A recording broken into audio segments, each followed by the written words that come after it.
In the land of Shunem, there lived a kind and wealthy woman.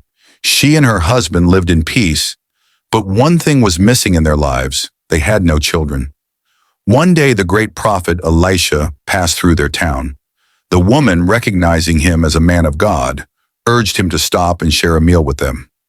From that day on, whenever Elisha passed by, he would rest in their home. Seeing how often he came, the woman said to her husband, "This is a holy man of God. Let us build a small room for him on our roof, with a bed, a table, a chair, and a lamp, so he can stay whenever he comes." Her kindness touched Elisha. One day as he rested in the room, he asked his servant Gehazi what could be done for her. Gehazi told him, "She has no son, and her husband is old."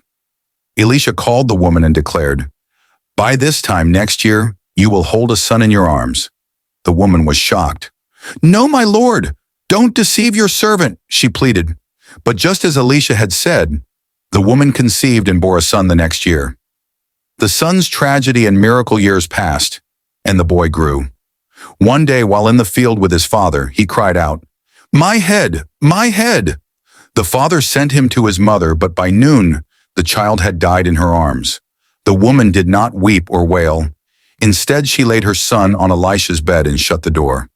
Then she rode quickly to Mount Carmel, where Elisha was. When she reached him, she fell at his feet in anguish. Elisha sent Gehazi ahead with his staff to lay on the child, but nothing happened. When Elisha arrived at the house, he went into the room, shut the door, and prayed. Then he lay upon the child, mouth to mouth, eyes to eyes, hands to hands. Suddenly the child's body grew warm. He sneezed 7 times and opened his eyes. Elisha called the woman and said, "Take your son." She fell at his feet in gratitude, then picked up her child, alive and well. This story shows God's faithfulness, the power of kindness, and the miracle of resurrection through faith. Dear viewers, who knows your miracle depends on that act of kindness? Don't neglect the needs of others even if you have yours to bear.